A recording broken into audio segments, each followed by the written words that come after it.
এটি চীনের গুয়াংজু শহরের পাল রিভার।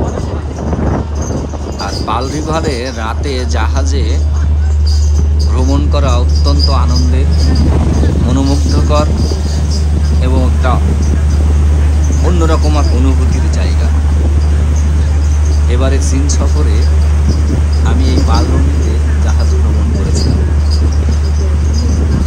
পাল নদীটাকে একসময় খুবই দূষণ ছিল, কিন্তু গুয়াংজু শহরের কর্তৃপক্ষ এটিকে নতুন করে সাজিয়েছে।